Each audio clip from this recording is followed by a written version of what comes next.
बंटवारे में करीब 1 लाख महिलाएं अपने परिवारों से बिछड़ गई थी। रिकवरी अभियान में पता लगी थी खौफनाक सच्चाई। महिलाओं के बदन पर खुदे थे पाकिस्तान जिंदाबाद के नारे। उन्हें घर की नौकरानी बना लिया गया था। कुछ को रखैल बना दिया, कुछ का धर्म परिवर्तन करा दिया गया।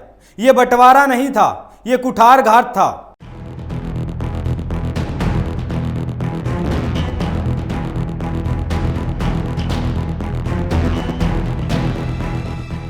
जय श्री राम। मैं हूं आपके साथ अभिषेक पुंडित और आप देखना शुरू कर चुके हैं कैपिटल टीवी का स्पेशल शो थर्ड आई।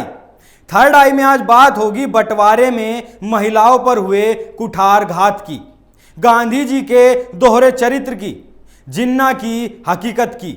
आज बात होगी कैसे गांधी जी ने मुसलमानों को सुरक्षा दी और हिंदुओं को मरने के लिए छोड़ दिया। महिलाओं का वो शोषण झकझोरने वाला था।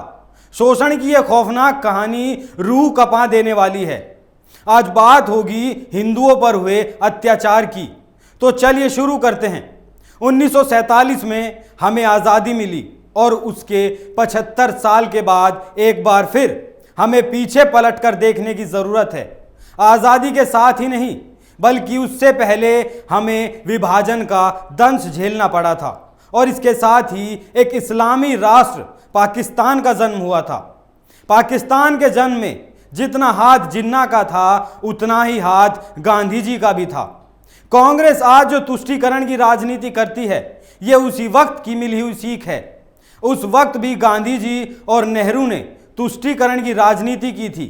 नेहरू गांधी ने जो तुष्टीकरण की राजनीति की थी आज उसी का अंजाम भुगत रहा है हिंदुस्तान। कश्मीर का दंश भी नेहरू और गांधी से ही जुड़ता है। इस विभाजन और आज़ादी ने भारत की जनता को राजनीतिक और धार्मिक स्वतंत्रता की उम्मीद बंधाई थी, लेकिन उसके बदले में यह भौगोलिक विभाजन भयावह विस्थापन और मौत साथ लेकर आया था। 15 अगस्त 1947 को भारत अंग्रेजी हुकूमत की गुलामी से आज़ाद तो हो गया, लेकिन बंटवारे के रूप में एक ऐसा घाव मिला जिसका दर्द आज भी नासूर की तरह चुभता है। बंटवारे के ऐलान के बाद मारकाट और खून खराबे का एक ऐसा दौर शुरू हुआ जिसमें हजारों परिवार तबाह हो गए। लोगों को घर गृहस्थी छोड़ पलायन करना पड़ा। अपने या तो बिछड़ गए या फिर आंखों के सामने मौत के घाट उतार दिए गए। महिलाओं की आबरू लूट ली गई और उन्हें अगवा कर लिया गया। विभाजन के वक्त सबसे ज्यादा जुल्म महिलाओं पर हुए। बलात्कार से लेकर जबरन, अगवा और धर्म परिवर्तन जैसे जुल्म महिलाओं को ही सहने पड़े थे। सरकारी आंकड़ों के मुताबिक बंटवारे के दौरान करीब 1 लाख हिंदू महिलाएं अपने परिवारों से बिछड़ गई। इतिहासकार कहते हैं कि वास्तविक संख्या इससे कहीं ज्यादा हो सकती है। उस वक्त के सरकारी आंकड़ों में क्या ही सच्चाई दिखाई होगी। ये मारकाट 16 अगस्त 1946 को शुरू हुई जब मुस्लिम लीग और बंगाल के तत्कालीन मुख्यमंत्री सोहरावर्दी के उकसाने पर कलकत्ता, बंगाल और बिहार के सीमावर्ती इलाकों में मुसलमानों ने भीषण दंगे छेड़ दिए। 72 घंटों के भीतर 20,000 से ज़्यादा हिंदुओं को मौत के घाट उतार दिया गया, क्योंकि ये जाल जिन्ना पहले ही बिछा चुका था। वो डायरेक्ट एक्शन डे की प्लानिंग में बैठा था। एक तरफ जिन्ना दंगे भड़काने की तैयारी में लगा था तो दूसरी तरफ हिंदू इस मुगालते में था कि मेरा अब्दुल तो ऐसा हो ही नहीं सकता। हम तो साथ बैठकर खाते पीते हैं। मेरा अब्दुल ऐसी गद्दारी नहीं कर सकता। और जब गर्दन पर छुरा चला तो हकीकत से रूबरू हुए और पता चला कि ये तो हमारा अब्दुल ही था। उस वक्त मुसलमान के दिमाग में बस एक बात थी, मुस्लिम और गैर मुस्लिम। लेकिन यास्मीन खान की किताब में इस अविश्वास का जिक्र भी है। किताब का सत्ता परिवर्तन नाम का अध्याय बताता है कि 1946 के प्रांतीय चुनावों में धर्म का राजनीतिकरण प्रमुख काम हो गया था। सभी पार्टियों की तरफ से इस्लामिक फतवे जारी किए गए। वोट की खातिर धार्मिक भावनाएं भड़काने में लीग अकेली नहीं थी।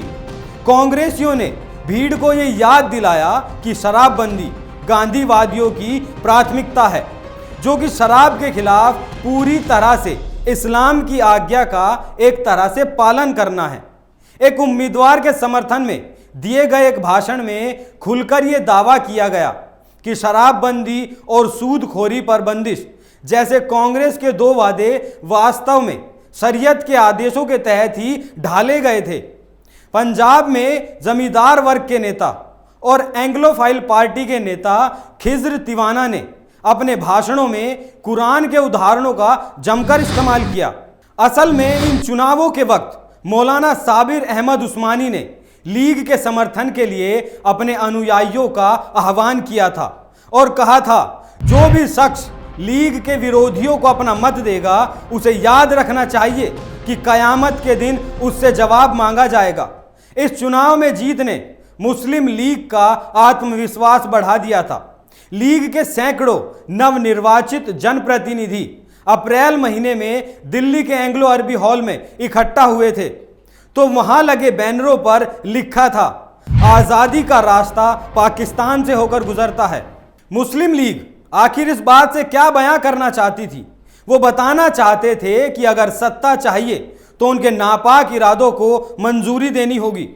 इस घिनौनी हरकत में हिंदुस्तानी कांग्रेस भी शामिल थी, जो आज भी तुष्टीकरण की राजनीति कर रही है। इस देश को घाव देने के लिए जितना दोषी मुसलमान है उतना ही दोषी कांग्रेस भी है। यास्मीन खान अपनी किताब में आगे लिखती हैं कि बलात्कार एक हथियार के रूप में इस्तेमाल किया गया था। पंजाब में इसने क्रूरता और भयानकता की एक नई शक्ल अख्तियार कर ली थी। इसने प्रतिशोध, अपमान और शर्म की सबसे गहरी भावना को भड़काया था। तमाम महिलाएं अपने साथ हुए हादसों पर मौन थी। महिलाओं के शरीरों पर आज़ादी के नारे खुदे थे। उनके चेहरे और शरीर पर पाकिस्तान जिंदाबाद के नारे खुदे थे। उनमें से ज़्यादातर की उम्र 14, 15 या 18 रही होगी। उनके लिए अब क्या बचा था? उनके चरित्र अब दागी हो चुके थे। विभाजन के भी 2 पहलू हैं, एक जिन्ना और दूसरा महात्मा गांधी। एक तरफ पाकिस्तान से हिंदुओं और सिखों को भगाया जा रहा था, उनके घरों पर कब्जा किया जा रहा था, उन्हें देश छोड़ने पर मजबूर किया जा रहा था, तो दूसरी तरफ थे राष्ट्रपिता कहे जाने वाले महात्मा गांधी। गांधी जी ने कांग्रेस पर दबाव डाला और इस बात पर जोर दिया कि वो मुसलमानों की सुरक्षा को सुनिश्चित करें।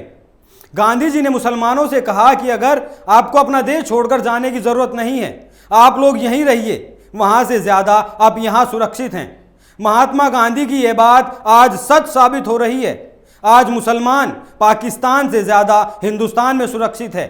वहां हिंदुओं को लाइन में खड़ा करके मारा जा रहा था और यहां मुसलमानों को सुरक्षा दी जा रही थी। कुछ आंकड़े भी ये बताते हैं कि करीब 73 लाख हिंदुओं और सिखों को जबरदस्ती पाकिस्तान से खदेड़ा गया। लाशों से भरी ट्रेन की तस्वीर तो सबने फिल्मों में देखी ही होगी। इतिहास भगाए गए, मारे गए या फिर भटक कर मौत को गले लगाने वालों के खून के छींटों से भरा पड़ा है।